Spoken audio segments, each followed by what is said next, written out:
하나님의 말씀 열왕기상 8장 33절로 43절이 되겠습니다.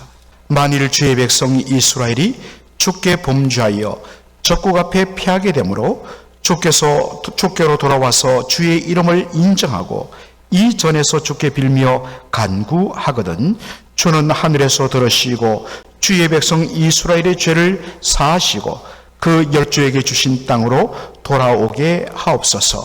만일 저희가 주께 범죄함을 인하여 하늘이 닫히고 비가 없어서 주의 벌을 받을 때에 이곳을 향하여 빌며 주의 이름을 인정하고 그 죄에서 떠나거든 주는 하늘에서 들으사 주의 종들과 주의 백성 이스라엘의 죄를 사하시고 그 마땅히 행할 선한 길을 가르쳐 주옵시며 주의 백성에게 기업으로 주신 주의 땅에 비를 내리시옵소서. 만일 이 땅에 기근이나 온역이 있거나 곡식이 시들거나 깐부기가 나거나 메뚜기나 황충이 나거나 적국이 와서 성읍을 에워싸거나 무슨 재앙이나 무슨 질병이 있든지 물론하고 한 사람이나 혹 주의 온 백성 이스라엘이 다 각각 자기의 마음의 재앙을 깨닫고 이 전을 향하여 손을 펴고 무슨 기도나 무슨 간구를 하거든 주는 계신 곳 하늘에서 들으시고 사유하시며 각 사람의 마음을 아시오니 그 모든 행위대로 행하사 갚으시옵소서. 주만 홀로 인생의 마음을 다 아심이니이다. 그리하시면 저희가 주께서 우리 열족에 주신 땅에서 사는 동안에 항상 주를 경외하리이다. 또 주의 백성 이스라엘에 속하지 아니한 자 곧 주의 이름을 위하여 먼 지방에서 온 이방인이라도 저희가 주의 광대한 이름과 주의 명한 손과 주의 펴신 팔의 소문을 듣고 와서 이 전을 향하여 기도하거든 다같이요 주는 계신 곳 하늘에서 들으시고 무릇 이방인이 주께 부르짖는 대로 이루사 땅의 만민으로 주의 이름을 알고 주의 백성 이스라엘처럼 경외하게 하옵시며 또 내가 건축한 이 전을 주의 이름으로 일컫는 줄을 알게 하옵소서. 아멘. 오늘 저는 성전을 향하여 기도하려거든 이란 제목으로 말씀을 전하고자 합니다. 열왕기상 8장은 솔로몬의 성전 봉헌 기도를 담고 있습니다. 솔로몬은 7년간 여호와의 성전을 짓는데 온 정성을 다했습니다. 그리고 마침내 완공된 다음에 철두철미한 준비를 약 12개월간 거칩니다. 그런 다음에 모든 것이 다 온전해졌을 때 그 다음 해 7월 절기, 그러니까 초막절기에 성전 봉헌을 합니다.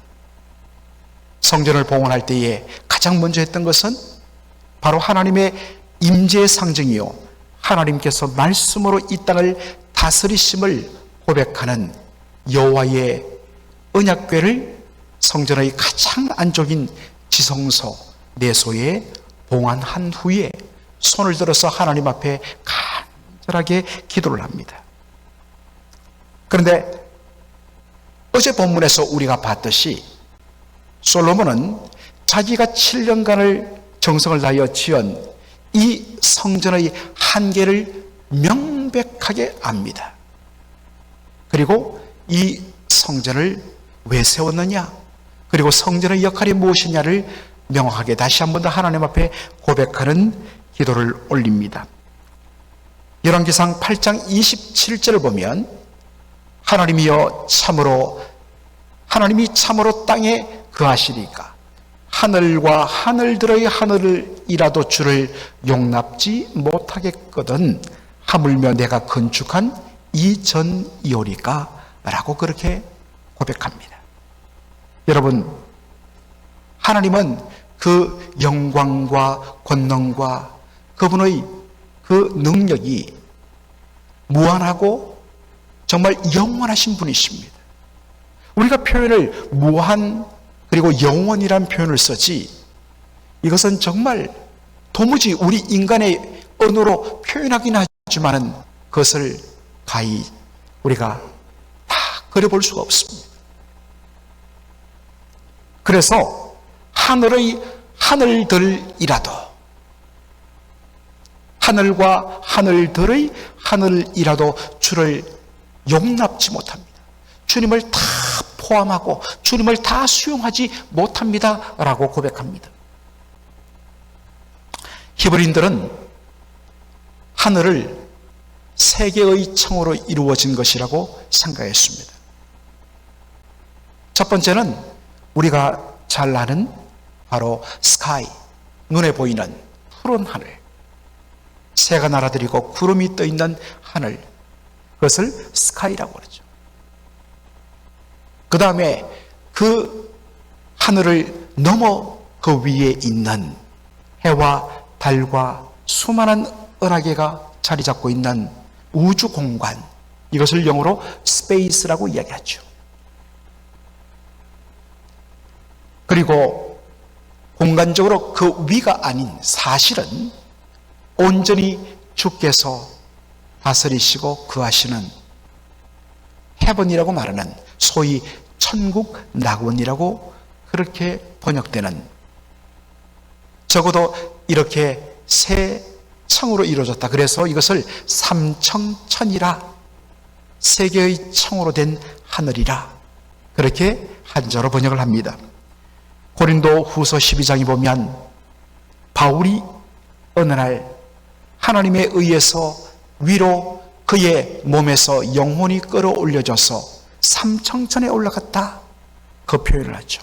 그러면서 표현하기를 낙원에서 주님으로부터 사람으로서는 감당할 수 없는 놀라운 계시의 말씀을 들었다라고 말합니다. 그런데 그것을 너무나 감당할 수 없을 뿐만 아니라, 그리고 스스로 착오하지 않더라고. 아니, 사도 바울처럼 그렇게 주님 앞에 훈련받고 연단받고 그리고 주님의 주권을 인정하는 사람이 무슨 자기를 스스로 높입니까? 여러분, 그게 우리 인생입니다.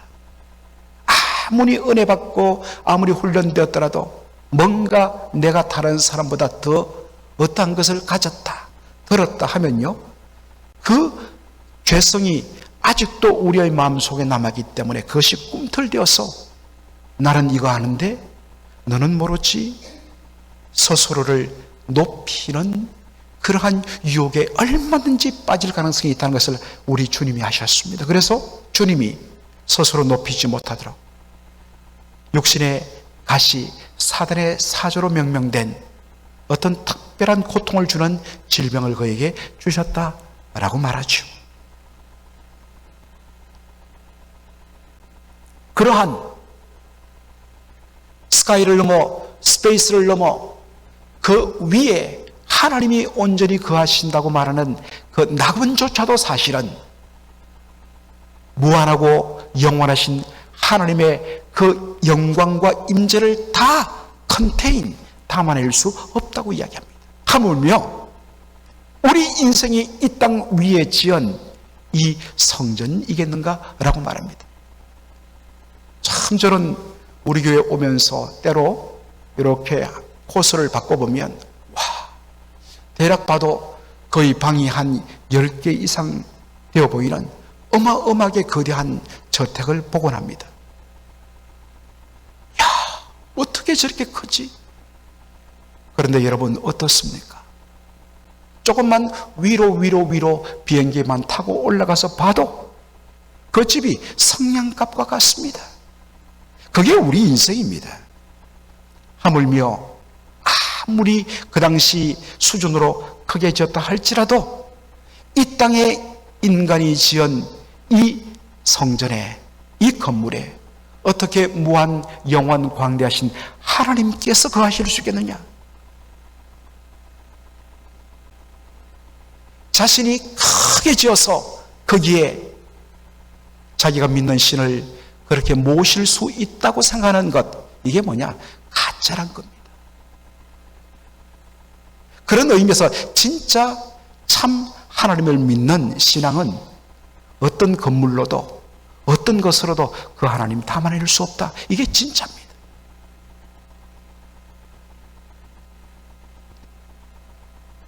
그러면 이 성전의 역할은 무엇인가? 29절에 우리 다시 복습 차원에서 한번 읽겠습니다. 시작. 주께서 전에 말씀하시기를 내 이름이 거기 있으리라 하신 곳 이전을 향하여 주의 눈이 주야로 보옵시며 종이 이곳을 향하여 비는 기도를 들으시옵소서. 하나님의 눈길은 하나님 당신의 이름을 두신 그곳에 머문다는 것입니다. 그래서 성전을 향하여 기도할 때 주께서 성전에서 들으시는 것이 아니라 주께서 계신 그 하늘에서 들으시고 성전을 향하여 드린 이 기도를 주께서 들어달라고 그렇게 기도하는 것입니다. 바로 이 솔로몬의 기도에 근거하여 기도했던 인물이 여러분 누구입니까? 다니엘이지요. 다니엘은 청소년기에 제1차 바벨론 포로 주전 605년에 1차 포로 때 잡혀갑니다. 그래서 바벨론 궁정에서 그렇게 살다가 정권이 나라가 바뀌어서 그 바벨론이 무너지고 이어서 나라는 페르시아 정권에서도 섬깁니다. 여러분, 다니엘이 청소년 때부터 잡혀갔던 그때부터 그의 나이 80에 이르기까지 한결같이 한 것은 무엇이었습니까? 날마다 예루살렘을 향하여 열린 창을 바라보며 거기서 하루 3번 하나님 앞에 기도하는 일이었습니다. 다니엘서 6장 10절에 그것이 잘 나오죠. 심지어는 다니엘이 워낙 신뢰를 받고 그렇게 총애를 받으니까 시기 질투한 이 본국 페르시아 신하들이 저 굴러 들어온 저 돌이 박힌 돌을 빼내. 그래서 시기 질투해서 어떻게 하면 저 노인을 찍어낼까 생각하여서 만들어낸 것이 뭐냐? 다윗의 기도서원이었습니다. 왕이여, 앞으로 30일간은 왕 외에 그 어떤 신의 이름으로도 기도하는 것을 금하는 법을 내리게 하옵소서.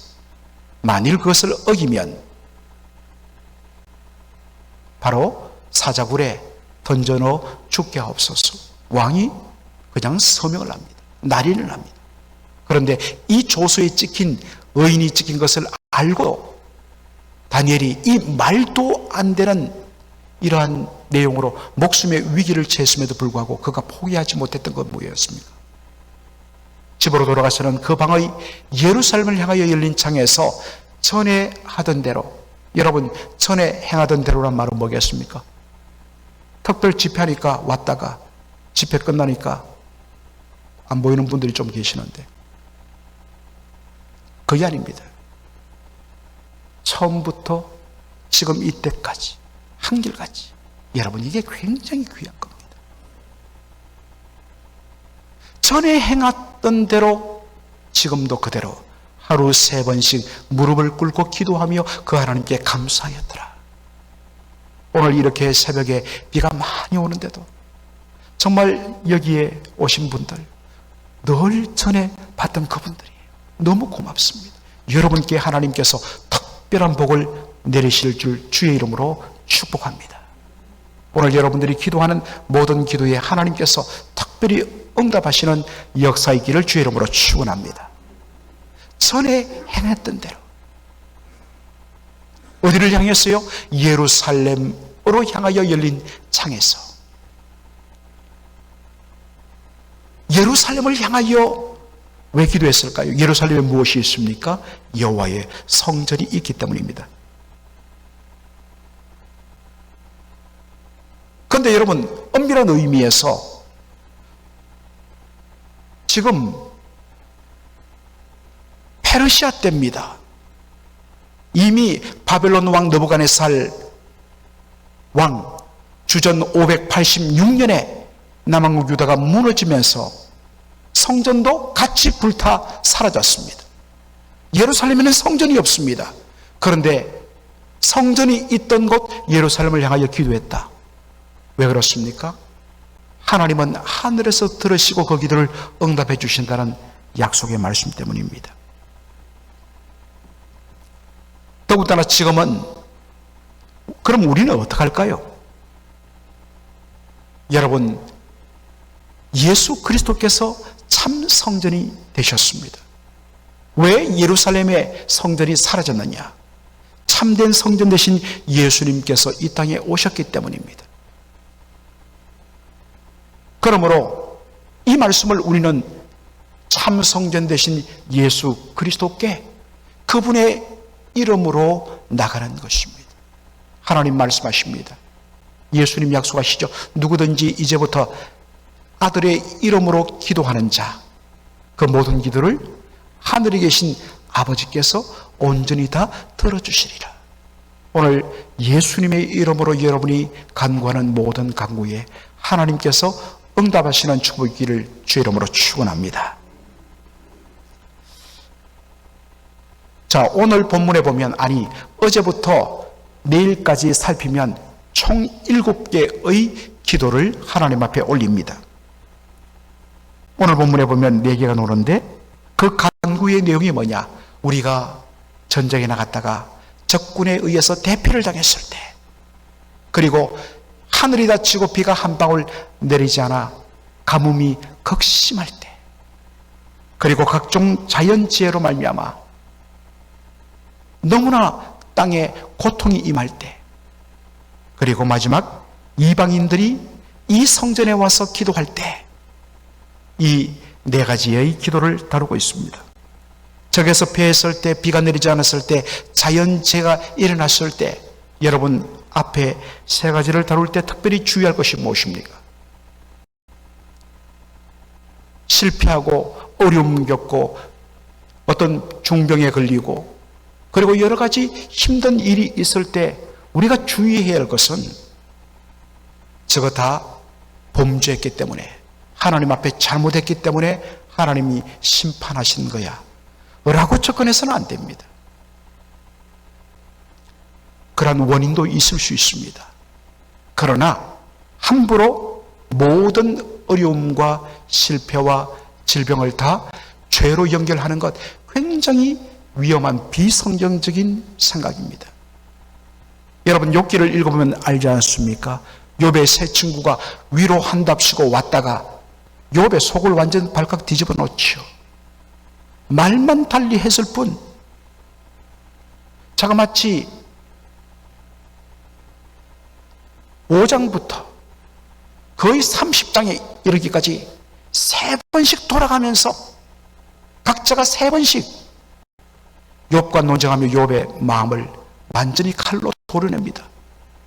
네가 이렇게 고통당하고 네 자식 다 죽고 너의 전 재산 다 잃은 것 하나님 앞에 범죄했기 때문이야. 회개하면 하나님 축복 주실 거야.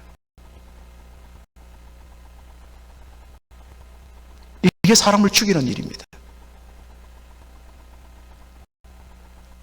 여러분, 인도네시아에서 벌써 오래되었죠. 쓰나미가 나서 나중에는 통계가 안 잡혔습니다. 대략 20만 명 이상이 죽었습니다. 그럴 때에 한국에, 지금은 세상을 떠났습니다마는 모 대형교회 목사님 한 분이, 저들은 이 사람을 믿었기 때문에 하나님이 심판하는 거야. 우상 숭배하면 다 죽어. 그래서는 안 되죠. 아마 천국에 올라가서 하나님께 야단을 분명히 맞았을 것입니다.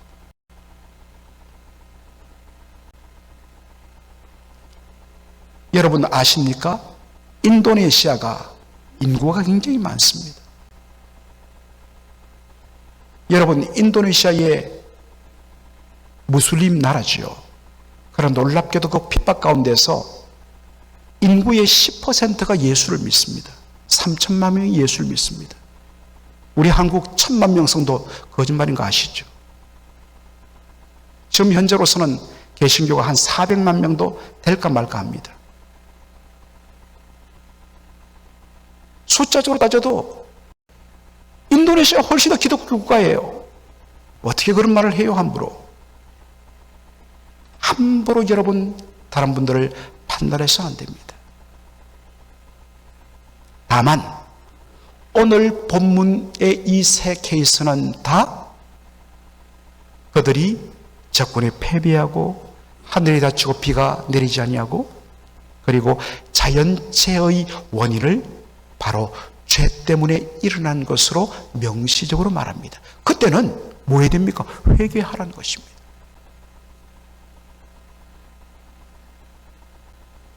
이런 문제가 발생했을 때 주님 앞으로 나오라는 것입니다. 손을 들고 하나님 앞에 부르짖으라는 것입니다. 문제를 만났는데도 하나님 앞에 나오지 않는 분들이 참 많아요. 너무 안타깝죠. 주께로만 나오면 하나님께서 만나주셔서 어떠한 방식으로든 그 인생을 고치시고 하나님께서 복을 주실 텐데 교만하여서 하나님 앞에 놓지 않습니다. 그게 교만이죠. 이럴 경우에는 모든 기도의 초점을 회개에 맞추라고 이야기합니다. 33절에 보니까 이렇게 말합니다. 만일 주의 백성 이스라엘이 주께 범죄하여 적국 앞에 패하게 되므로 주께로 돌아와서 주의 이름을 인정하고 이 절에서 주께 빌며 간구하거든 이라고 이야기합니다. 제일 먼저 해야 할 것은 뭐냐? 주께 돌아오는 것입니다. 성전에 나왔지 않습니까? 주께 돌아온 것입니다. 여러분, 여기에 돌아오다라는 말, 히브리어 슈브란 단어는 바로 회개를 의미하는데 진정한 회개는 방향의 전환입니다. 죄에서부터 돌아서 의로우신 하나님께로 돌아서는 것입니다. 진정한 회개의 열매는 주의 이름을 인정하는 것입니다. 여러분, 주님의 이름은 주님의 주권과 주님의 권세를 말합니다. 주님의 이름을 인정한다는 것은 뭐냐? 이전에는 우리 강사한 목사님 죄가 무엇인지를 설명했죠. 이전에는 하나님의 주인 되심을 거부하고 내가 내 인생의 주인이 되어서 내 뜻대로 내 마음대로 살아가는 것, 이게 죄의 본질이라고 이야기했습니다. 그렇게 하다가 하나님의 손대심으로 위기를 만났을 때 그 악한 길에서 돌아서서 주의 이름을 인정하는 것입니다. 주님의 주인 되심을 인정하고 주님의 뜻대로 살겠습니다 라고 결단하는 것, 이게 뭡니까? 주께로 돌아와서 주의 이름을 인정하는 것이 됩니다. 하나님, 그런 건 필요 없고요. 하나님, 빨리 문제 해결해 주세요. 해결이 될 수가 없습니다. 그런 상태에서 응답되고 해결되면 어떡합니까? 더 범죄하게 되어 있습니다. 그래서 먼저 주님께로 돌아와서 주의 이름을 인정하는 것, 여기로부터 문제의 해결이 시작된다는 것입니다. 열왕기상 8장 35절에 보니까 회개의 참된 모습을 이런 표현으로 그려줍니다. 만일 저희가 주께 범죄함을 인하여 하늘이 닫히고 비가 없어서 주의 벌을 받을 때 이곳을 성전을 향하여 빌며 주의 이름을 인정하고 그 죄에서 떠나거든 이라고 이야기하고 있습니다.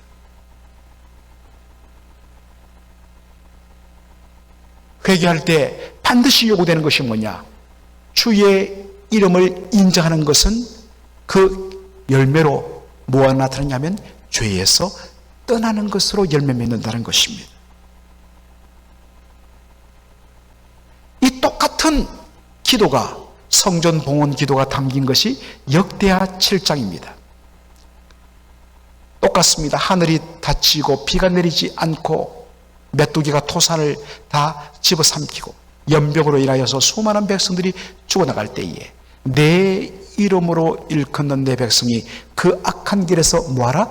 떠나 스스로 겸비하여 기도하여 내 얼굴을 구하면 내가 하늘에서 듣고 그 죄를 사하고 그 땅을 뭐하시리라? 고치시리라.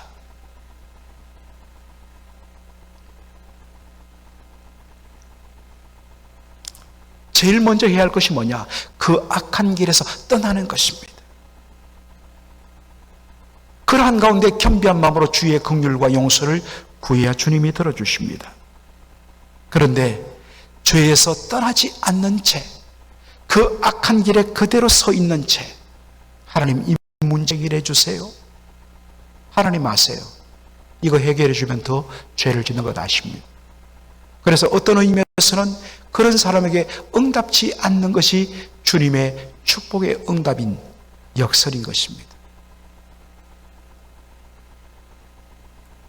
마지막으로 열왕기상 41절로 43절은 이방인의 기도를 다루고 있습니다.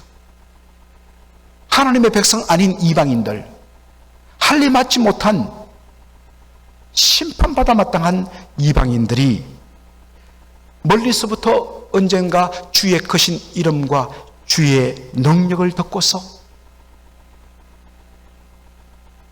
헛된 신을 버리고 주의 성전 앞에 나와 기도하면 너희들은 이방인이니까 여기에 들어올 수 없어? 아니요, 그럴 수 없습니다. 하나님은 하늘에서 들으시고 그 이방인들을 받아주시며 그들의 기도를 들어주시겠다고 말씀하십니다. 그들이 주의 이름을 알고 주를 더 경외하도록 하기 위하여 하나님 복을 주시겠다는 것입니다.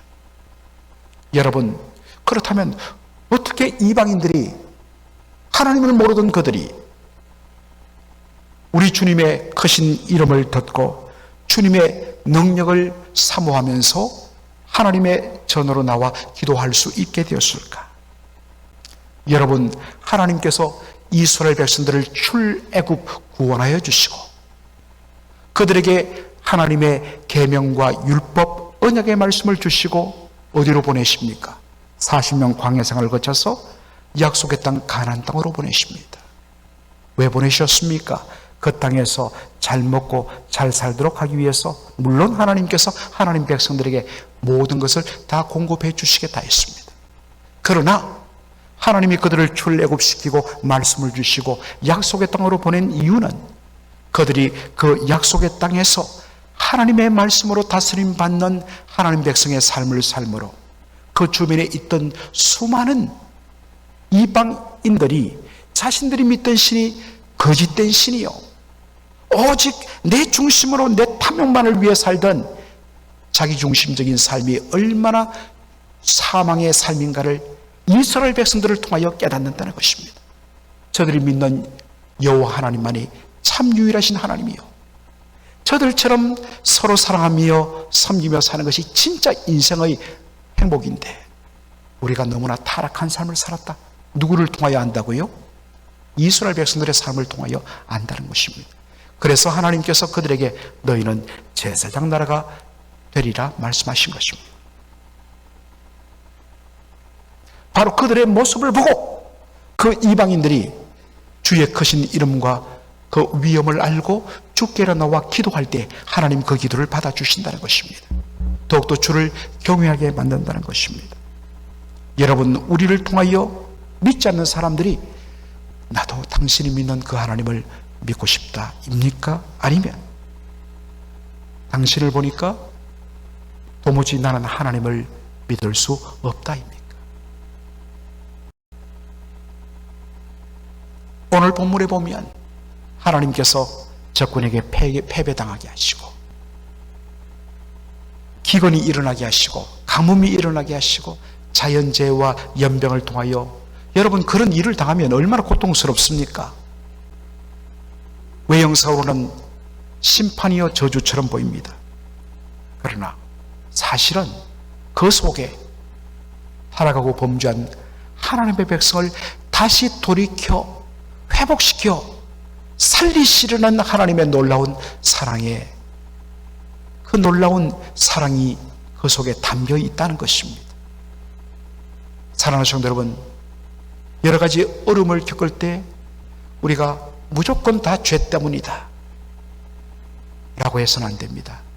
그러나 말씀 가운데 우리를 면밀히 살펴 혹 하나님께서 이러한 어려움을 통하여 지금 나의 문제를 포기하시고 돌이키려는 하나님의 변장된 사랑의 축복이 들어있다면 적시로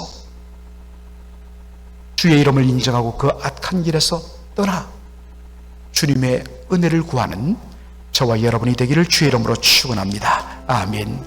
살아계신 우리 아버지 하나님, 은혜와 사랑을 감사드립니다.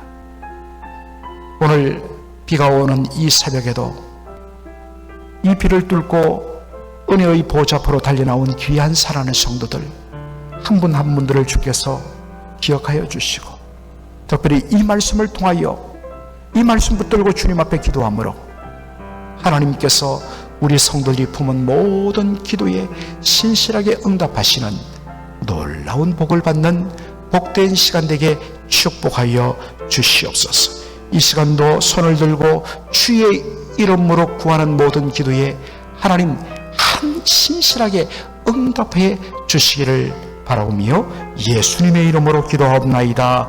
아멘. 주기도로 새벽기도에 마치겠습니다. 하늘에 계신 우리 아버지여, 이름이 거룩히 여김을 받으시오며 나라가 임하옵시며 뜻이 하늘에서 이룬 것 같이 땅에서도 이루어지이다. 오늘날 우리에게 일용할 양식을 주옵시고 우리가 우리에게 죄진 자를 사하여 준 것 같이 우리 죄를 사하여 주옵시고 우리를 시험에 들게 하지 마옵시고 다만 악에서 구하옵소서. 대개 나라와 권세와 영광이 아버지께 영원히 섬나이다. 아멘.